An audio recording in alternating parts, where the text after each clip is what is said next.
सिद्धिभ्यः ॐ नमः सिद्धिभ्यः। निर्मल जल सामान्य है जिनका, चंदन से हैं दिव्य वचन। अक्षत सम अक्षत है श्रद्धा, सुमनों सा सुंदर है तन। नैवेद्य चरित्र ज्ञान है दीपक, बसु विधि करते धूप दहन।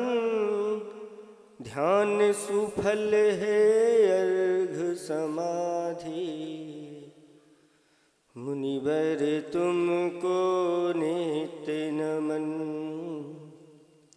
अनर्घ पद को पाने गुरुवर, मेरा अर्घ समर्पित है। एक जीवन क्या सौ सौ जीवन, गुरुवर तुम्हें समर्पित है।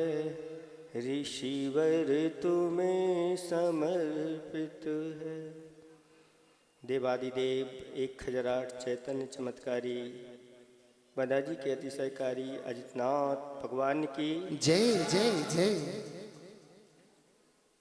परम पूज्य 108 आचार्य प्रवर गुरुवर श्री विद्यासागर जी महामुनिराज की जय जय जय। उत्तम सत्य धर्म की जय जय।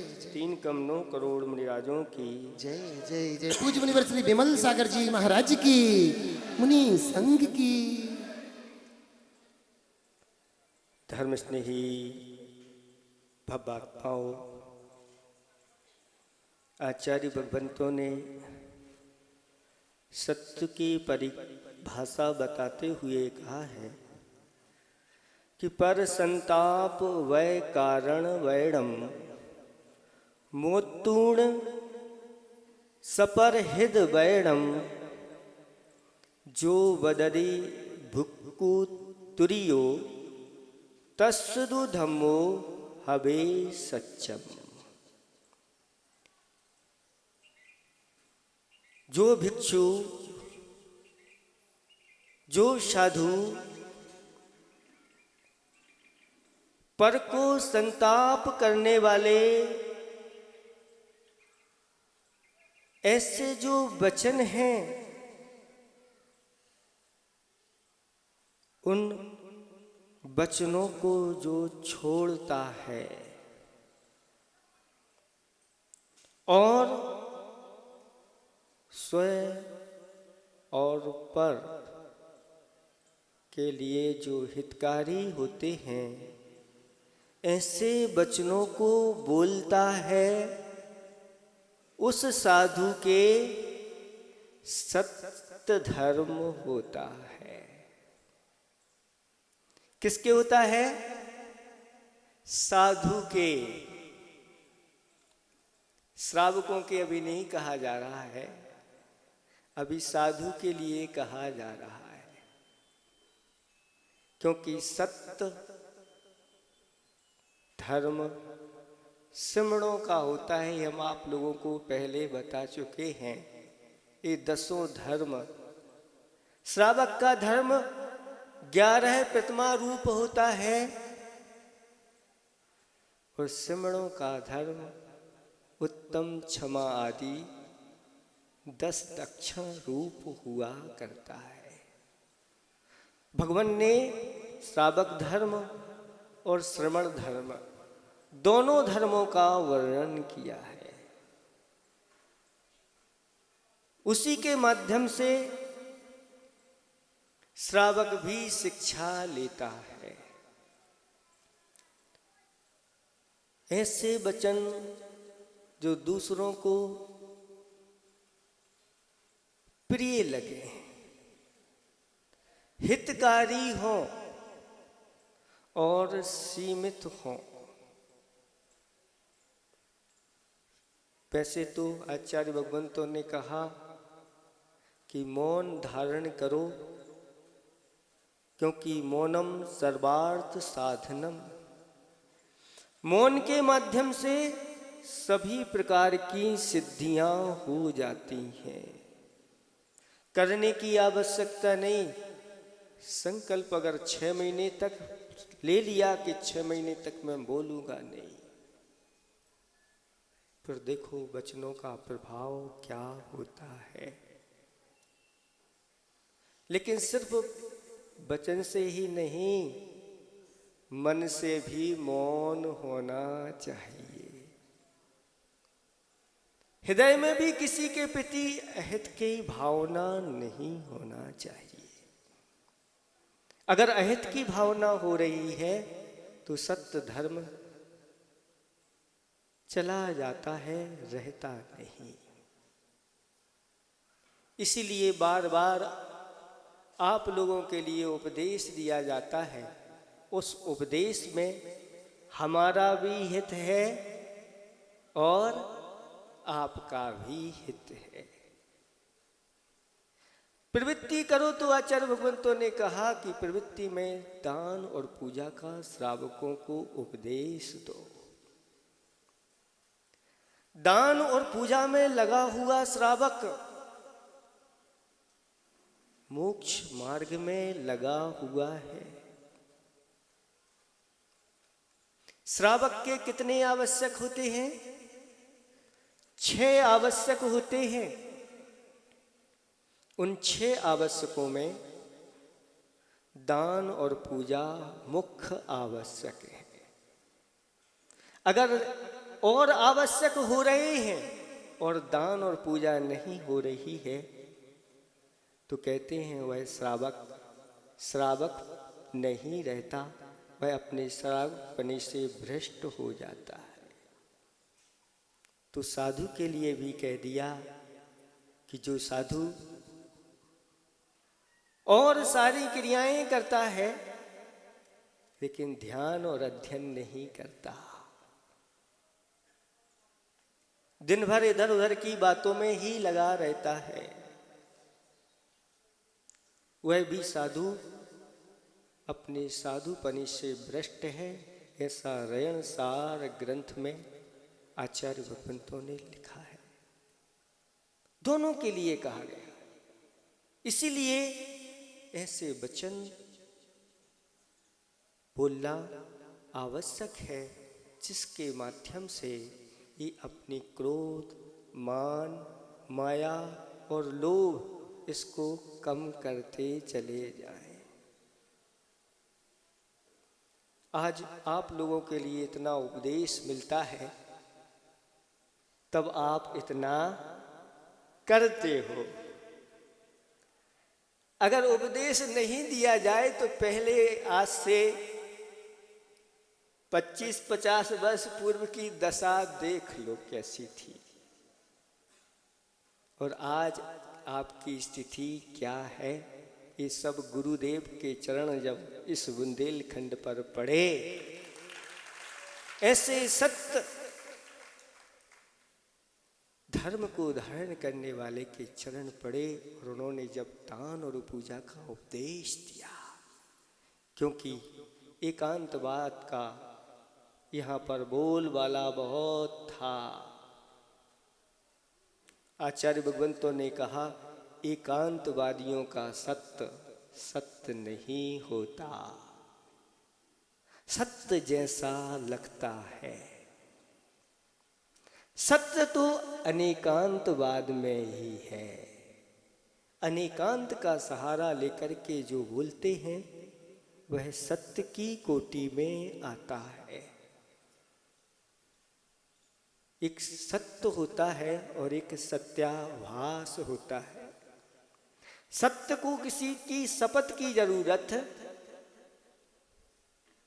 शपथ लेते हैं लोग कि मैं जो बोलूंगा सत्य बोलूंगा, सत्य के अलावा तो कहते हैं कि शपथ कहने के लिए, सत्य कहने के लिए शपथ की जरूरत नहीं होती और नदियों के लिए कभी भी पथ की जरूरत नहीं होती। जो बढ़ते हैं जमाने में अपने मजबूत इरादों पर, वे मंजिल पाने के लिए उनको कभी रथ की जरूरत नहीं होती। वाहन का जो त्याग कर देते हैं जीवन पर्यंत के लिए, उन्हीं के अंदर ये सत्य धर्म प्रकट होता है। क्योंकि वाहन से, प्रयोग से ऐसे बहुत सारे जीव होते हैं जो आप देख करके भी बचा नहीं पाते वाहन के माध्यम से। इसीलिए कहा कि पैर रखो तो धरती पर देख करके रखो, जिसके माध्यम से जो जीव जीना चाह रहे हैं वो जी सके। प्रश्नोत्तर रत्नमालिका चल रही है, इसमें आएगा एक प्रश्न, किम सत्यम, सत्य क्या है? तो भूत हितम, प्राणियों का हित करना, प्राणियों की रक्षा करना, ऐसे वचन बोलना जिनके माध्यम से अपना भी हित हो और दूसरे का भी हित हो, इसको कहते हैं सत्य।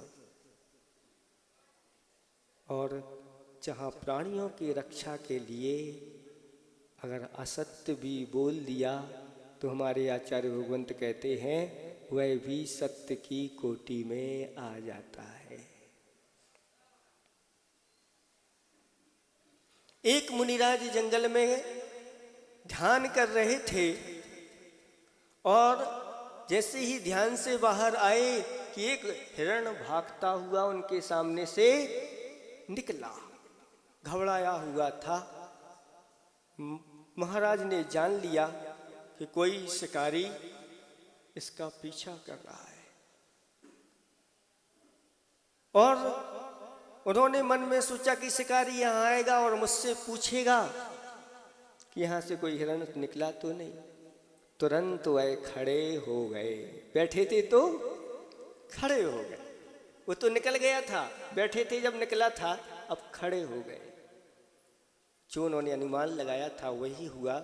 शिकारी वहाँ से आया और पूछा, महाराज यहाँ से कोई हिरण तो नहीं निकला? तो महाराज कहते हैं, जब से मैं यहाँ खड़ा हूँ तब से कोई हिरण यहाँ नहीं निकला। ये होती है जीवों की रक्षा के वचन। सत्य की परीक्षा करने के लिए आ गया एक शिकारी, उस कबूतर की गर्दन पर हाथ रखे हुए है और कबूतर जिंदा है और वह जानता है कि ये साधु महाराज हैं, ये झूठ नहीं बोलते, ये सत्य बोलेंगे, क्योंकि दिख रहा है कि वह जिंदा है। और पूछा कि महाराज बताओ ये जिंदा है कि मरा हुआ है? महाराज ने कह दिया ये मरा हुआ है। और जैसे ही मरा हुआ है उस कहा और उसने यूं उड़ा दिया, यूं उड़ा दिया। देखो आप झूठ बोलते हैं, ये कहा, ये तो जिंदा है। लेकिन जहां प्राणियों की रक्षा होती है वहां असत्य वचन भी सत्य की कोटि में आ जाते हैं। इसलिए दूसरों के लिए पीड़ाकारक वचन नहीं निकलना चाहिए। अगर ऐसी स्थिति आपकी बन गई है तो समझ लेना कि आपके अंदर सत्य धर्म प्रवेश कर गया है। क्योंकि दूसरों की हंसी उड़ाना ये सत्य में नहीं आता, दूसरों की निंदा करना ये सत्य में नहीं आता। कठोर वचनों का प्रयोग ये सत्य की कोटि में नहीं आता। ऐसे वचन बोल दिए जाएं कि वह दिन भर ही व्यक्ति संतापित होता चला जाए। सत्य की कोटि में नहीं आता। स्कूलों में लिखा रहता है दीवारों के ऊपर,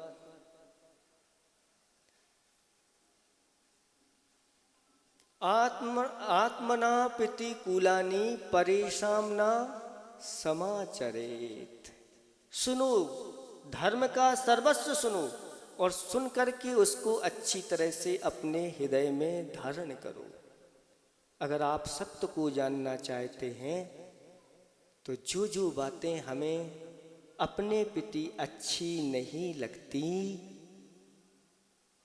वह बातें आप दूसरों के प्रति नहीं करो। कोई आपको गाली दे तो अच्छा लगेगा क्या? तो फिर दूसरों को गाली क्यों देते हो? कोई आपकी निंदा करे तो आपको अच्छा लगता है, प्रसन्नता होती है ना? तो फिर दूसरों की निंदा क्यों करते हो? कोई आपको सुई चुभाए तो आपको अच्छा लगता है क्या? फिर दूसरे प्राणियों के ऊपर क्यों इस प्रकार से प्रहार करते हो? अगर आपको अच्छा नहीं लगता तो फिर दूसरे के साथ क्यों करते हो?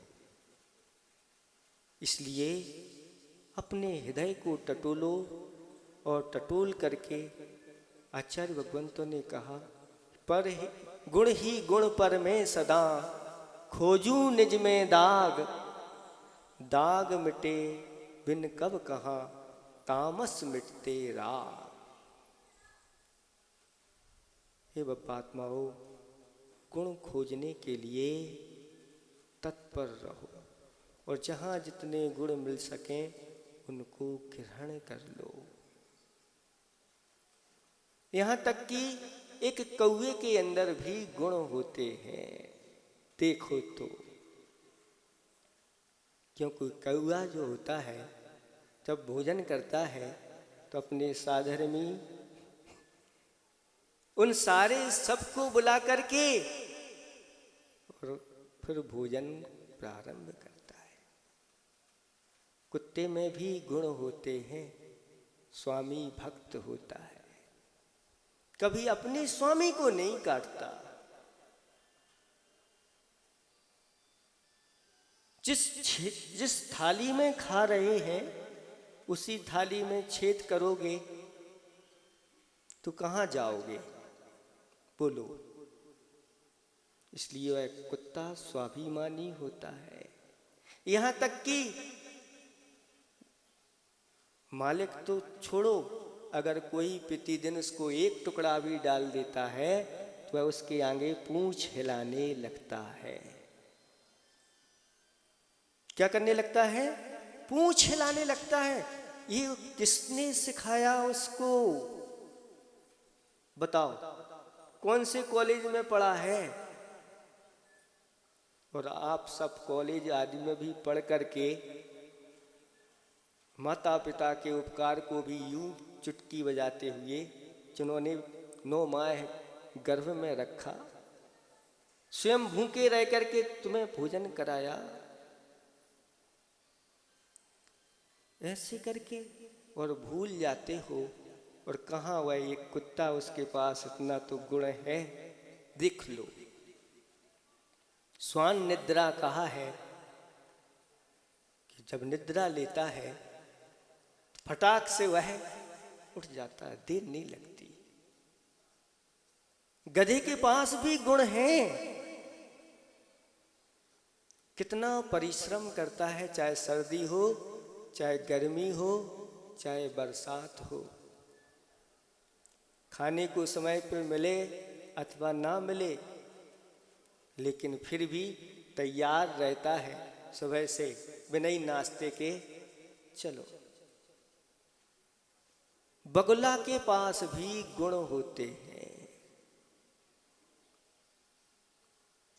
इसलिए नीतिकारों ने कहा कि अगर ध्यान सीखना है, एकाग्रता सीखना है, तो बगले से सीखो, लेकिन अंदर जो बगला कपट रखता है वो नहीं। लेकिन एकाग्र कैसे रहता है गुण देखो। आपको बताया था कि नौवे नारायण सम्यक दृष्टि देवों में चर्चा चल रही है कि वह हमेशा गुणग्राही दृष्टि रखते हैं। देव ने कहा ऐसा हो ही नहीं सकता, वह गुणग्राही रख सकते हैं। हम ऐसा दृश्य उत्पन्न कर देंगे, वो तो क्या अच्छे से अच्छे नाक दबा करके भाग जाएंगे। और रास्ते में ऐसे एक कुत्ते का रूप बनाया जो सड़ा गला था। दुर्गंध इतनी तेज आ रही थी, दूर दूर तक जा रही थी। और कान कटा हुआ, आंख फूटी हुई, पूंछ कटी हुई, पूरे शरीर में खाज बनी हुई है, कहीं भी उसमें कोई दिखाई नहीं दे रहा है। बहुत सारे उनके साथ चल रहे हैं, सब भाग गए उसकी इस प्रकार की बातें करते हुए। लेकिन 9वें नंबर के नारायण जो थे, एक गुण छोड़ करके उस देव ने रखा था, उसमें उसके दांतों की जो पंक्ति थी वह मोतियों जैसी चमक रही थी। 2 दांत निकले हुए थे और उन्होंने कहा कि देखो इसके दांत कैसे मोती जैसे चमक रहे हैं। ऐसा गुण कब अपने अंदर आएगा? बहुत कठिन है ये सत्य, उत्तम सत्य धर्म को धारण करना। क्योंकि सत्य है तो सब कुछ है, और सत्य गया तो सब कुछ चला जाता है। एक राजा था, उस राजा ने प्रतिज्ञा की कि साप्ताहिक जो यहाँ बाजार लगता है, लोग वस्तुएं बेचने आते हैं, अंत समय में अगर किसी की वस्तु नहीं बिकती है तो राज खजाने से वह वस्तु खरीद ली जाए। मतलब इस बाजार में जो भी आए बेच के ही जाएगा, यहाँ कुछ रहेगा नहीं। एक दिन क्या हुआ कि एक व्यक्ति कचड़ा लेकर के आ गया। सब वस्तुएं बिक गईं, लेकिन अब कचड़ा कोई लेने वाला नहीं। राजा से कहा कि राजन कचड़ा बचा हुआ है। तो राजा ने कहा खरीद लो, हमारी प्रतिज्ञा है कि जो कुछ बचा है बिक नहीं रहा है वो खरीद लो। और खरीद लिया और जाकर के महल में रख दिया। रात्रि में राजा शयन कर रहा था, निद्रा खुली और देखा कि एक स्त्री सुसज्जित महल के बाहर दरवाजे से निकलने वाली है। तब राजा ने कहा कि आप कौन हैं, कहाँ जा रही हैं? वह कहती हैं मैं लक्ष्मी हूँ और अब मैं इस महल से बाहर जा रही हूँ। राजा ने कहा क्यों महल से बाहर जा रही? लक्ष्मी ने कहा जिस घर में कूड़ा कचरा रहता है उसमें लक्ष्मी निवास नहीं करती, इसलिए मैं जा रही हूँ, जाओ। फिर थोड़ी देर बाद देखा कि एक पुरुष जो दिव्य आभा लिए हुए है वह महल में से बाहर जा रहा है। उससे पूछा कि आप कौन हैं, कहाँ जा रहे हैं? वह कहता है मैं वैभव हूँ और अब मैं इस महल में नहीं रहूँगा, क्योंकि जहाँ लक्ष्मी रहती है वहीं वैभव रहता है। जब लक्ष्मी ही नहीं रहेगी तो मेरा यहाँ कोई काम नहीं है। वो भी निकल गया। राजा ने इसको रोका नहीं। फिर इसके बाद एक बालिका निकली। उस बालिका से पूछा, आप कौन हैं, कहाँ जा रहे हैं? तो कहा, मैं कीर्ति हूँ और अब मैं इस महल से बाहर जा रही हूँ, क्योंकि जहाँ लक्ष्मी और वैभव रहता है वहीं कीर्ति रहती है, और जिसके पास लक्ष्मी वैभव नहीं है उसकी कीर्ति नहीं रहती। वह भी निकल गई और अब नंबर आया कि एक अनुभवी वृद्ध पुरुष उस महल से बाहर जाने के लिए तैयार है। तो राजा ने पूछा, आप कौन हैं?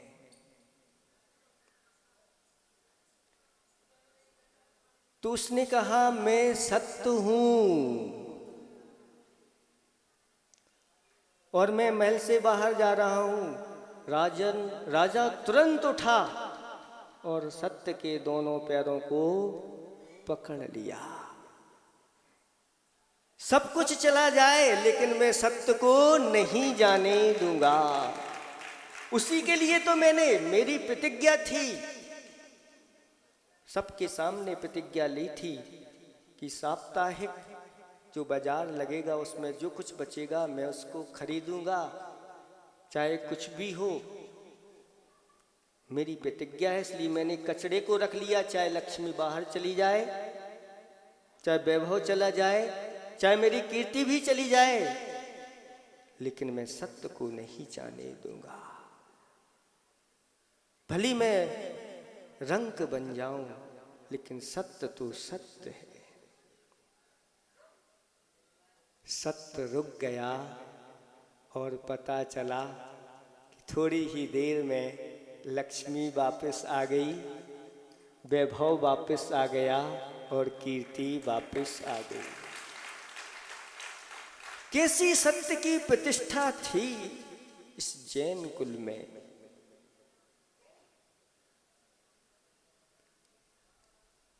किसी को सजा हो गई और अदालत सजा मिली, फांसी की सजा,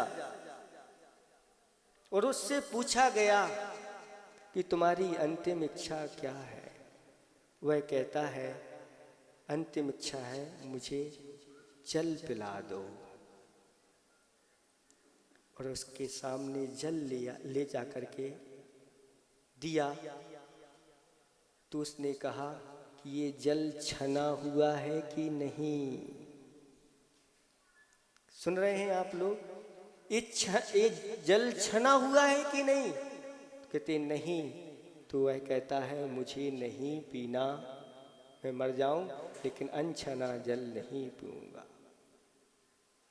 फांसी देने वाले ने जब जाकर के ऊपर के लोगों को बताया और जब उन्होंने सुना और जब सुन करके उन्हें बहुत आश्चर्य हुआ और कहा, अब उसको फांसी नहीं दी जाएगी,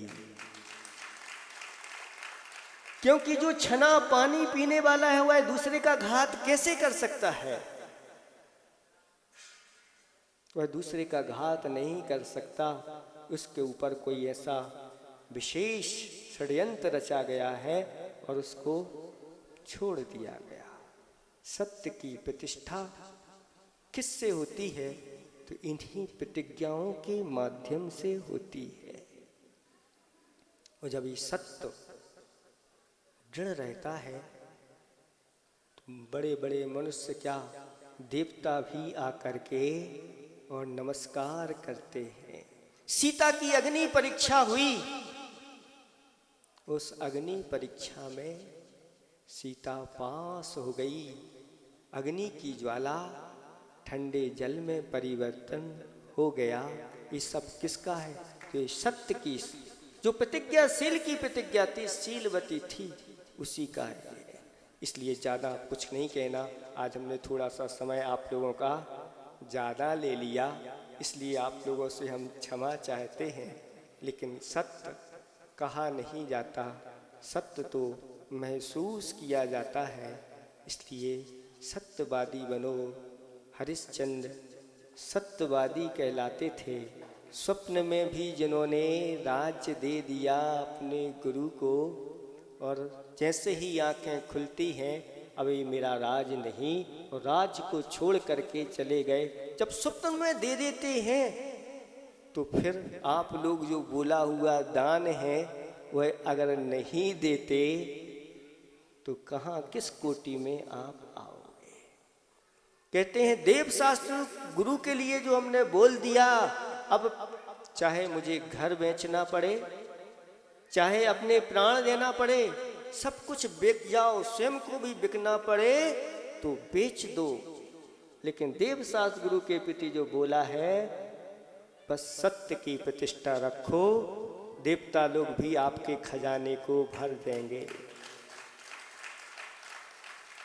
प्रभु देखते नहीं, उनकी जो दृष्टि होती है वह नासा दृष्टि होती है। इसलिए किसी ने कहा है कि प्रभु वो दरवेश हैं जो सबकी खबर रखते हैं। प्रभु वो दरवेश हैं जो सबकी खबर रखते हैं, नजर उठाते नहीं पर झोलियां भर देते हैं। अहिंसा परमो धर्म की